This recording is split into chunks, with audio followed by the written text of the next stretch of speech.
এই golden park Ho Chi Minh সরণির যে hotel, প্রথম থেকেই একটা অভিযোগ আসছিল দুজনের মৃত্যুর পর যে হোটেল কর্তৃপক্ষের যে অগ্নি নির্বাপন ব্যবস্থা ছিল সেটা পর্যাপ্ত ছিল না, বা যেটুকু ছিল সেটুকু ফাংশনাল ছিল না। যদি থাকতো তাহলে দুজনের মৃত্যু হতো না।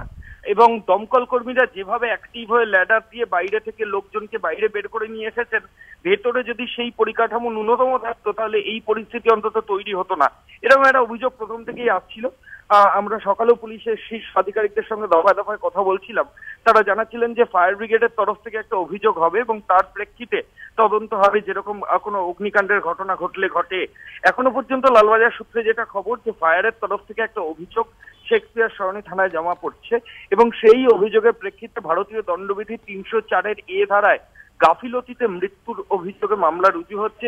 এছাড়াও ফায়ার অ্যাক্ট 11J এবং 11F, 11J এবং 11F ফায়ার অ্যাক্টেও এই হোটেল কর্তৃপক্ষের বিরুদ্ধে শেক্সপিয়ার সরণি থানা মামলা রুজু করছে, এমনটাই সূত্রের খবর। এবং ফায়ারের তরফ থেকেও অভিযোগ কিন্তু দায়ের হচ্ছে। এবং তোমায় আরেকটিও জানাই, এই ফায়ারের অভিযোগ দায়ের হওয়ার প্রক্রিয়া শেষ হতে না হতেই এই গোল্ডেন পার্ক হোটেলের যিনি কর্ণধার, সিনিয়র ম্যানেজার যিনি হোটেলের দায়িত্বে ছিলেন, তাকে কিন্তু পুলিশ আধিকারিকরা পিক আপ করেছেন এবং সেই ব্যক্তি এই মুহূর্তে শেক্সপিয়ার সরণি থানায় রয়েছেন।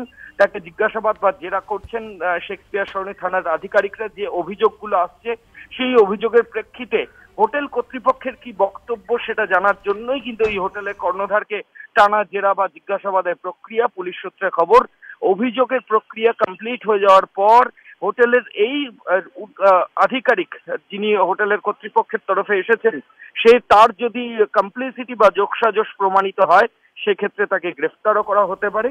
এই ব্যক্তি কিন্তু এখন আটক অবস্থায় রয়েছেন এবং অভিযোগ দায়েরের প্রক্রিয়াও কিন্তু চলছে। 304-এর এ ধারায় গাফিলতিতে মৃত্যু, 11J এবং 11F ফায়ার অ্যাক্ট, এই তিনটে ধারায় কিন্তু মামলা রুজু হচ্ছে শেক্সপিয়ার সরণি থানায় দমকল কর্তৃপক্ষের দায়ের করা অভিযোগের ভিত্তিতে।